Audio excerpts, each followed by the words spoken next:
ആൾക്കാർ ജഡ്ജ് ചെയ്യും, അതിന് നമുക്കൊന്നും ചെയ്യാൻ പറ്റില്ല. ആകെ ചെയ്യാൻ പറ്റിയൊരു കാര്യം, നമ്മൾ ജഡ്ജ് ചെയ്യപ്പെടുന്ന സാഹചര്യങ്ങൾ, ലോസ് ഓഫ് കൺട്രോൾ വരുന്ന സമയത്തോ നമ്മൾ മറ്റുള്ളവരോട് സംസാരിക്കുന്നുണ്ടാവും. അതാണ് അവർ നമ്മൾ എന്ത് ചെയ്യും, ജഡ്ജ് ചെയ്യപ്പെടുന്നത്. പക്ഷേ ഇമോഷൻ കംപ്ലീറ്റ് അവരുടെ അടുത്തേക്ക് ഡംപ് ചെയ്യേണ്ട ആവശ്യമില്ല.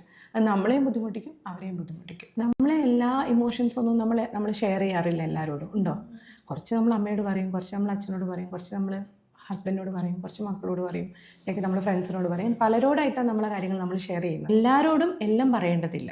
നമ്പർ 2, എൻ്റെ ഇമോഷൻ വരുന്ന സമയത്ത് ആ ഇമോഷനെ അപ്പം തന്നെ അത് ഷെയർ ചെയ്യണമെന്ന് ഒരു നിർബന്ധവും ഇല്ല. ശരിയായ സമയത്ത്, ഓക്കെ, ശരിയായ വ്യക്തിയോട് ഹെൽത്തി ആയിട്ട് കമ്മ്യൂണിക്കേറ്റ് ചെയ്യുന്നതിനാണ് നമ്മൾ ഇമോഷണൽ മെച്യൂരിറ്റി എന്ന് പറയുന്നത്. ചെറിയ സിറ്റുവേഷൻസിൽ കൺട്രോൾ എൻ്റെ കയ്യിൽ നിന്ന് പോകുന്നു, ചെറിയൊരു സിറ്റുവേഷൻ മാത്രമാണെന്ന് മനസ്സിലാക്കി സെൽഫ് ജഡ്ജ് ചെയ്യാതെ ബിഹേവ് ചെയ്യാൻ പറ്റും.